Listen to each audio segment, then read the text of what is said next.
You know, I think I figured out why my Rossi lever gun, my 44 Magnum, is so slow.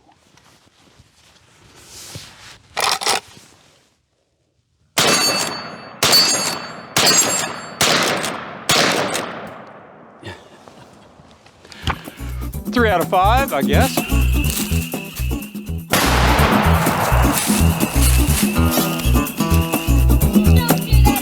Hi, George here, and welcome to Tales from Target Suite, where I'll share my perspective on guns and shooting, and we'll have an adventure or two that will make even a grown man smile.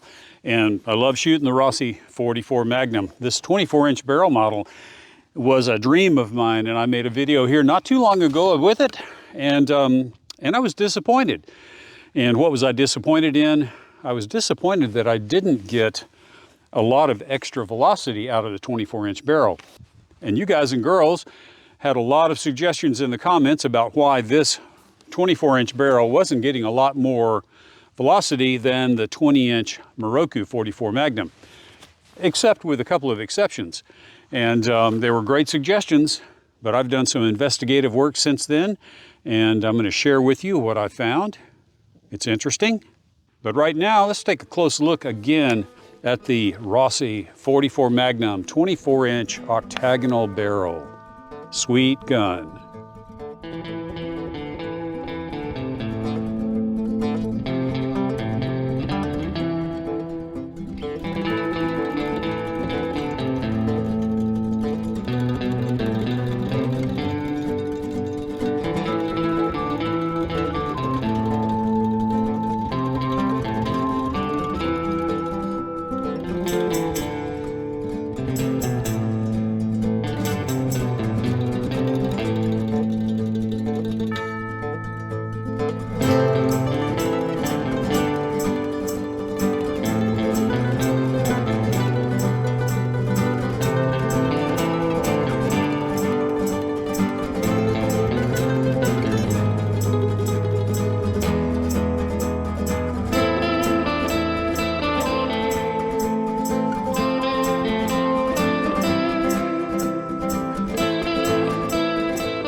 And you're probably wondering why I was wearing gloves.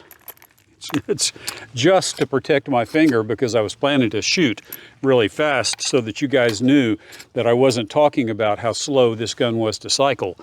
And if you've ever shot a lever gun really fast, very much, then you've pinched the snot out of your finger. And I have done that with my 39A, living the Chuck Connors dream back in the 60s.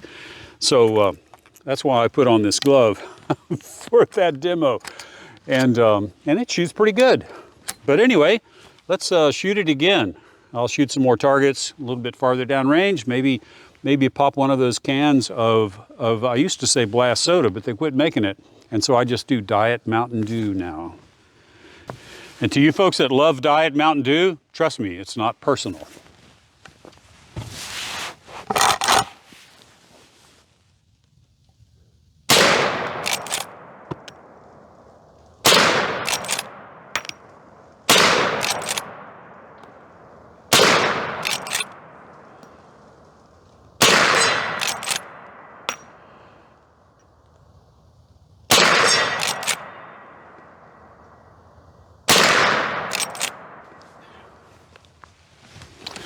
I love the Rossi package, I really do.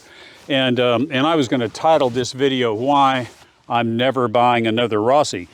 But I just bought one for my daughter for Christmas. And she loves it. And we'll make a video with that here pretty soon. In fact, if you watch any of my short form content, you've already seen that beautiful little gun. And so anyway, but I am going to buy more Rossis when the occasion warrants. But I was surprised with what I found about some dimensions on this gun. And so I don't know if you're familiar with the term slugging a barrel or slugging a chamber, but I did both on the Moroku Winchester as well as this Rossi. And what I found is quite surprising. So let me roll some footage there and show you what I found, and then we'll talk about it. Okay, I know I was going to leave some of you guys behind that don't know the terminology, but here's a cross-section of a barrel, made out of paper, of course, and the smallest diameter is from here to here. That is the bore diameter, and you'll hear that term. And then from here to here is the groove diameter. And so these are called lands, and these are called grooves. And let's take a look at a slug now. And so here's the slug from the muzzle of the Rossi. And you can see the lands and grooves there, and I can actually measure those with a micrometer, both the large diameter and the small diameter. A micrometer gets in there and can measure that. And then here is the chamber slug. And this is, there's the larger diameter where the bullet goes in the chamber, and it transitions down to a rifle to barrel. Now, if some of y'all want to skip the weeds and go straight to the summary, then you can just fast forward to this number right here.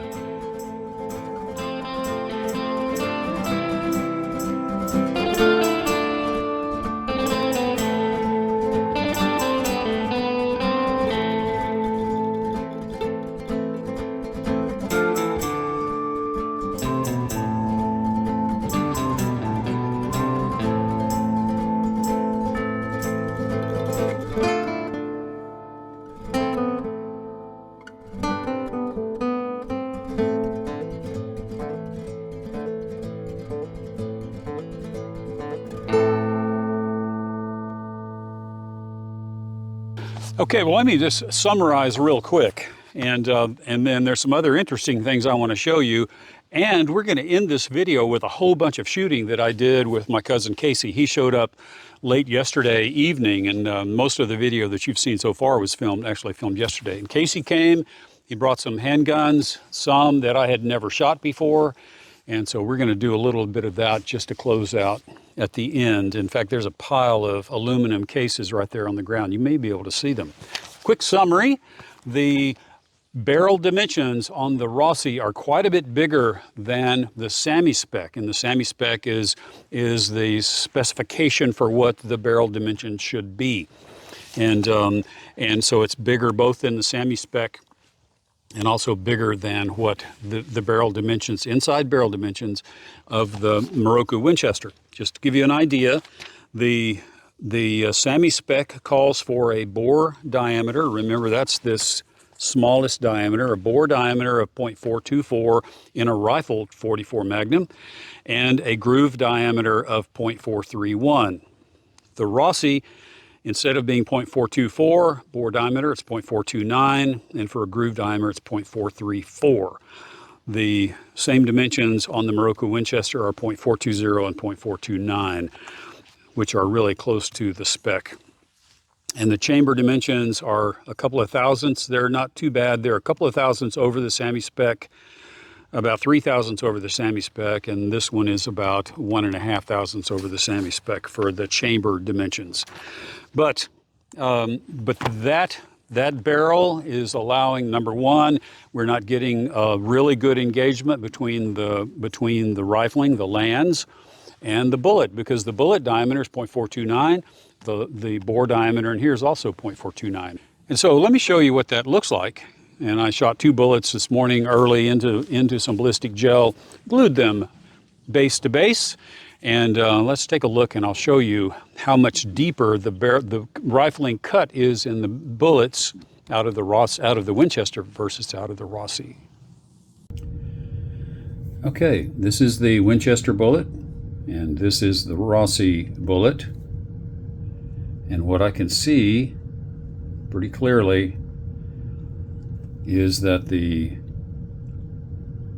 rifling cut right here is much deeper on the Winchester bullet than it is on the Rossi bullet. Okay, on closer inspection, there were some things I really wanted to show you, and so I cut the petals off, most of the petals off of both bullets. And the bullet on this side, the longer bullet, is the Winchester bullet still.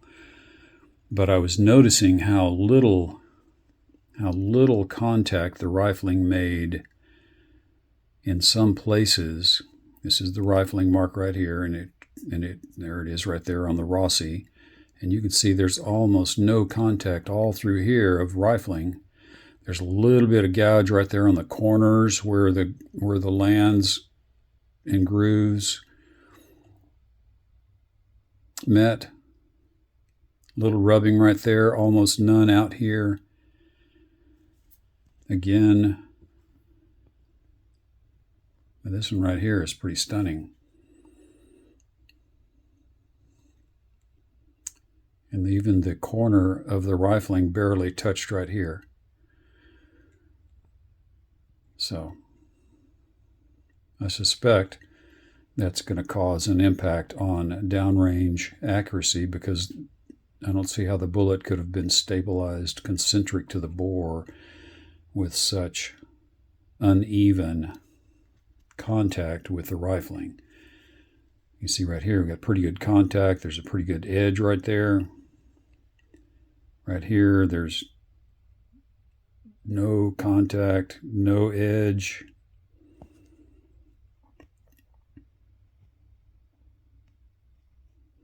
So there you see it. And I'm concerned that with that light engagement of the rifling in the Rossi, number one, we're allowing way too much gas to get around the bullet. And I think that's why we didn't see more higher velocities in the previous video we did when I said I was disappointed in this guy. I think we were just too much gas was escaping around the bullet. And also the chamber's a little bit bigger, and so there's actually some gas coming backwards as well. And the fired cases out of the Rossi are dirtier than the fired cases out of the Winchester, which implies more gas is getting back around the brass. But that's not a big deal. I think the big deal is how big that groove diameter is, allowing gases to escape. But the other thing is, with that very light contact between the bullet and the grooves, I don't believe that you're going to be able to keep that bullet stable going straight into the rifling and staying straight inside the rifling. And so I think we're probably could be getting some canting of the bullet in the barrel itself. And the only way to tell that is with some significant accuracy testing, which I may do if I ever get the Tang peep sight on here. Then I'll be able to do a better job of accuracy testing. But I'm going to contact Rossi customer service about this and just see what they say. I have no idea, but I love the rifle. I just wish that it didn't have this problem. Now let me introduce you to my cousin Casey and the three guns that he brought. He brought a Glock 19, a Beretta 92, and a really neat commander size 1911 made in Israel. Let's take a look at that video. Just quick, just quick. Nothing big. Glock 19 Gen 5. Glock 19 Gen 5. Okay, well, this is my first time. Here we go. Got a Rat 1 in. It's got 15 in the mag. All right, here we go. Enjoy it.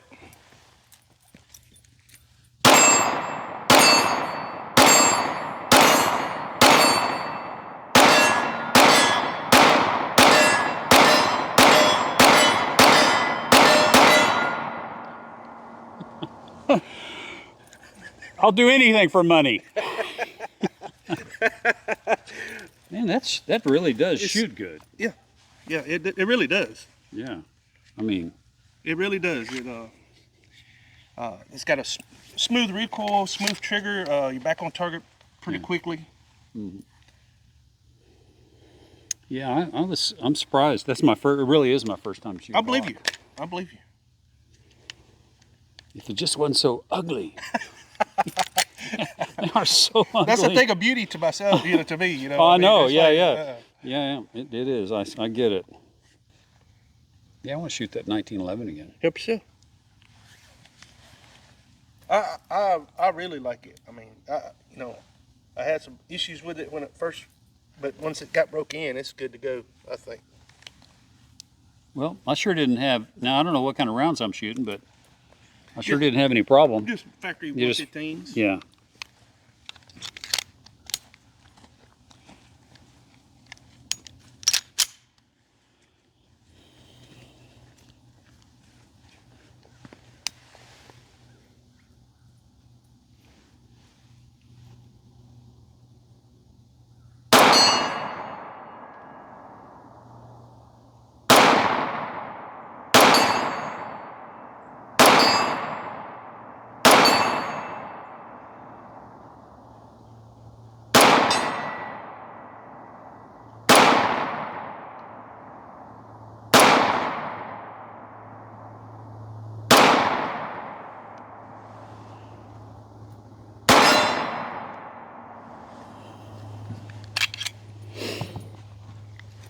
Yeah, that's a sweet pistol. I'm gonna shoot your Glock again. Huh? Yeah. Get it. You'll be at the gun store next week. Do I? You'll be at the gun store ordering one next week.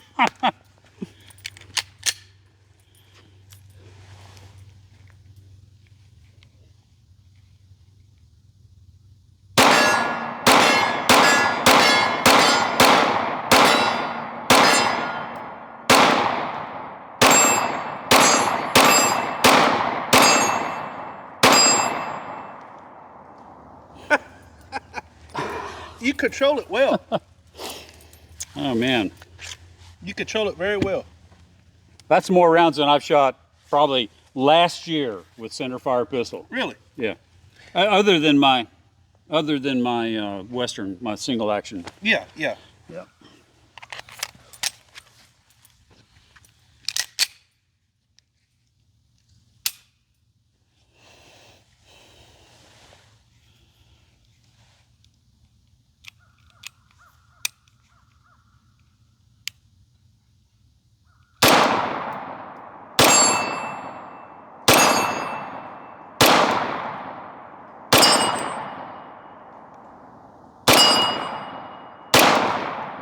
Oh, come on.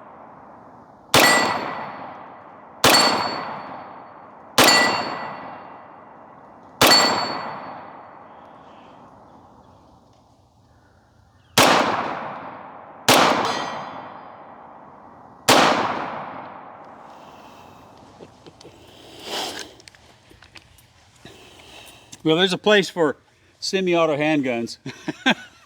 There really is. Mm-hmm. Yep.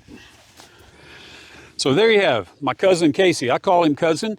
It's because his great aunt was my great grandmother. that doesn't make your head hurt. But thanks for watching. I appreciate it. I haven't said anything about my patrons in a long time, but I appreciate my patrons. And if you guys would like to support me financially, then please check out the link in my description, in the description of this video for patreon.com, and you can sign up if you would like to support me on a monthly basis through patreon.com. But thanks for watching as always. Thanks for your comments. And with that said, I'll see you in the next video.